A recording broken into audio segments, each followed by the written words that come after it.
मार दिया जाए या छोड़ दिया जाए, बड़ी से बड़ी फिल्मों के विलन भी ये पूछते हैं किसी को कोई सज़ा देने से पहले।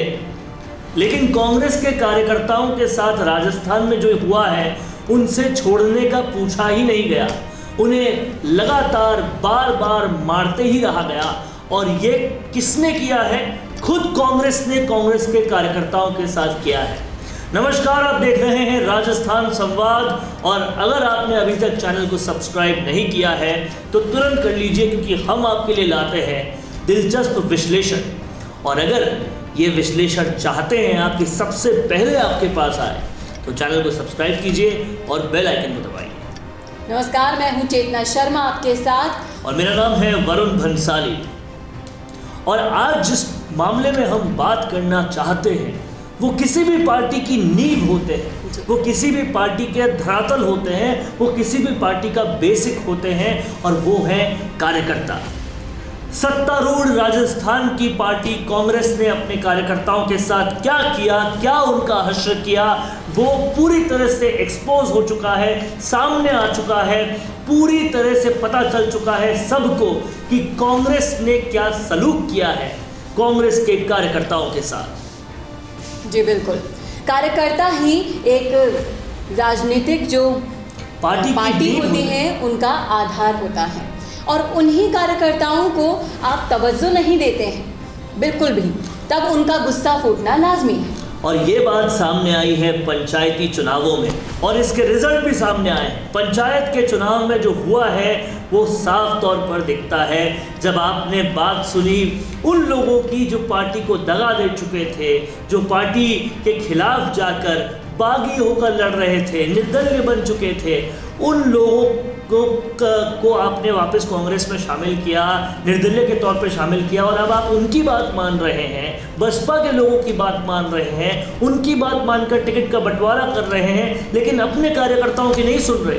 जिसका हश्र ये हुआ कि मुंह की खानी पड़ी पूरे पंचायती राज चुनाव में। लेकिन कहीं ना कहीं हर किसी को ये पता चल गया कि कांग्रेस कार्यकर्ताओं की नहीं सुनती।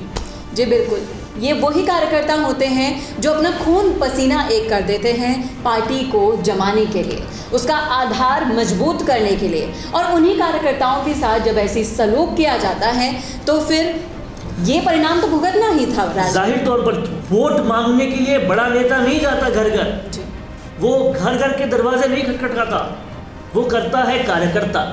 और ना ही कांग्रेस के पास कोई आरएसएस जैसा संगठन है जो बैकिंग से ये काम करे। कांग्रेस के पास ले दे के कार्यकर्ता ही हैं, और सबसे पुरानी पार्टी के पास एक वक्त पर सबसे ज़्यादा कार्यकर्ता हो चुके थे, जिनका मोह अब पूरी तरह से भंग हो चुका है। उनके नंबर्स वैसे ही कम हो चुके हैं। और राजस्थान में उन कार्यकर्ताओं के साथ जो बचे कुचे कार्यकर्ता हैं, जो अगले चुनाव में आपको वोट दिलाएंगे, जो आपकी सरकार को लाएंगे, जो हर चीज़ की नींव है, आपने उनको पोस्ट तो नहीं दी लेकिन उनके सजेशंस भी अब नहीं मान रहे। आप ग्राउंड पे जाएंगे, गांव में जाएंगे, शहरों में जाएंगे, आपको पता चलेगा कि केवल बसपा के लोगों को, निर्दलियों को ही सुनी गई है। और उसका हश्र क्या हुआ? बाबूलाल नागर के इलाके में सुपड़ा साफ, संयम रोड़ा के इलाके में सुपड़ा साफ, कोई नहीं पूछ रहा किसी को। और इस हालत का जिम्मेदार सिर्फ और सिर्फ सत्तारूढ़ कांग्रेस पार्टी के वो नेता हैं जो अपने ही कार्यकर्ताओं की बैंड बजाने में लगे। जी बिल्कुल, और जब अब कार्यकर्ताओं के साथ ऐसा सलूक किया जा रहा है तो वो पार्टी में टिकेंगे क्यों?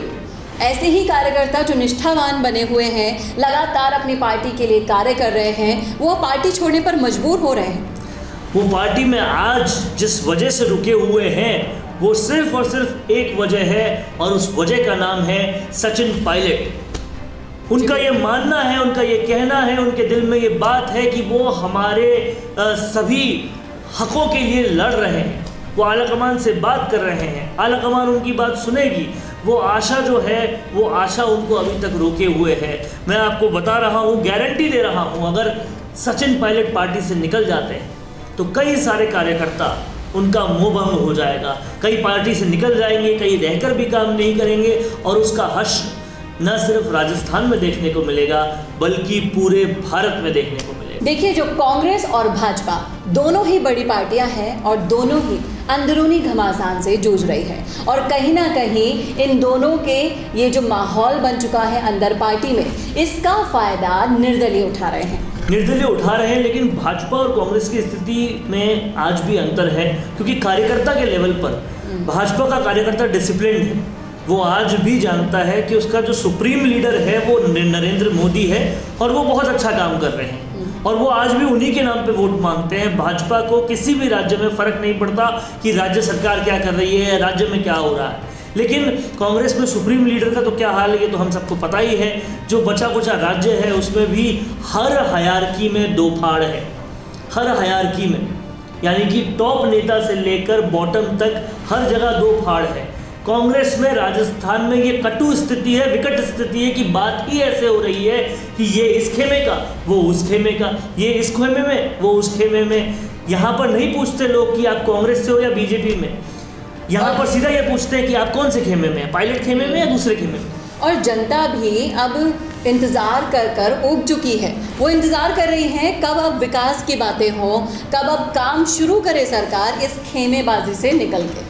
चेतना जनता ऊब नहीं चुकी, वो त्रस्त है, और वो इस कदर त्रस्त है कि जिस वादों पर आपने वोट लिए थे कि किसानों का पूर्ण कर्ज माफ़ होगा, आपने छटांग भर कोऑपरेटिव लोन माफ़ करके इतिश्री कर ली, आपने कहा बेरोजगारों के भत्ते मिलेंगे जो आज तक नहीं मिले, आपने कहा बेरोजगार बहुत सारे मिलेंगे जो आज तक नहीं हुआ, उल्टा छीन लिए गए। आप जाकर देखिए एक बार सोशल मीडिया पर किस तरह से त्राहिमाम कर रही है जनता। एग्ज़ाम्स नहीं हो रहे, रोज़गार नहीं मिल रहे, उल्टा छीने जा रहे हैं और बहुत ज़्यादा हालत ख़राब है। लेकिन यहाँ पर सीट बचाने की होड़ ऐसी लगी हुई है कि वो इस तरफ ध्यान दे ही नहीं रहे, और इसका खामियाजा अगले चुनावों में पूरी तौर से देखने को मिलेगा। बेशक, और अगर इसका खामियाजा उनको नहीं भुगतना है तो अभी कार्यकर्ताओं की इज्जत करनी होगी, उनको समझना होगा कि ये कार्यकर्ता हमारे लिए बहुत ज़रूरी है आगे पहुंचाने के लिए। और इसको समझने के साथ साथ टॉप लेवल पे काम करना होगा, सचिन पायलट को सम्मान देना होगा। वो अगर करना शुरू किया तो यहाँ कार्यकर्ताओं के साथ अपने आप अच्छा होने लगेगा, क्योंकि वो कार्यकर्ता जब 18 सीटें थी, 19 सीटें थी कांग्रेस की, तब पायलट के पीछे जाकर बहुत काम किया उन्होंने, और वो जानते हैं कि किस कार्यकर्ता को क्या स्पेस देना है। इसीलिए अगर सचिन पायलट को यहाँ सम्मान मिलता है, उनके समर्थकों को सम्मान मिलता है, तो आधी कहानी वहाँ पूरी हो जाएगी। लेकिन मसला एक ही है, आज भी आलाकमान सुन नहीं रही, समझ नहीं रही, टालमटोली पे टालमटोली हो रही है। विधानसभा सत्र तक तो लग नहीं रहा कि मंत्रिमंडल फेरबदल होगा, उसके बाद का भी पता नहीं। तो ऐसे में साफ तौर पर ये सीन पूरी तरह से क्लियर है कि कांग्रेस में सिवाय टालमटोली के, कार्यकर्ताओं के साथ बुरा होने के और कुछ भी नहीं हो रहा। जी बिल्कुल। और अब अपना ग्राउंड लेवल मजबूत करने के लिए कांग्रेस को अपने कार्यकर्ताओं को अपने संगठन का एक हिस्सा समझना ज़रूरी है, उनको इज्जत देना ज़रूरी है, और इसकी शुरुआत उन्हें सचिन पायलट से करनी ही होगी।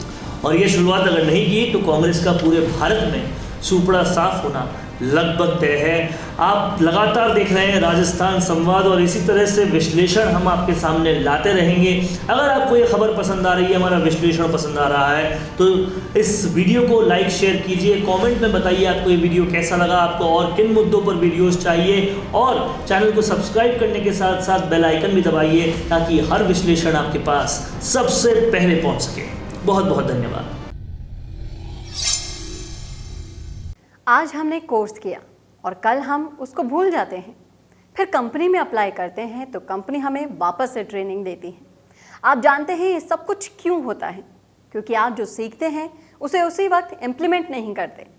इसी वजह से मिशी media solutions digital video production में लेकर आए हैं on the job training course, जहां पर सीनियर प्रोफेशनल्स के साथ लाइव प्रोजेक्ट में आप डिजिटल मार्केटिंग और डिजिटल वीडियो प्रोडक्शंस को सीखेंगे, और आपकी परफॉर्मेंस पर यहीं आपका रिक्रूटमेंट भी हो जाएगा। अब जब सब कुछ ऑनलाइन हो रहा है तो जाहिर सी बात है ऑनलाइन वीडियोस की डिमांड भी लगातार बढ़ रही है, और इस इमर्जिंग मार्केट में आपका स्वागत करने के लिए तैयार है मिशी मीडिया सॉल्यूशंस। ज़्यादा जानकारी के लिए कॉल करें 9549770549, या फिर आप हमें मेल भी कर सकते हैं mishimedia solutions@gmail.com।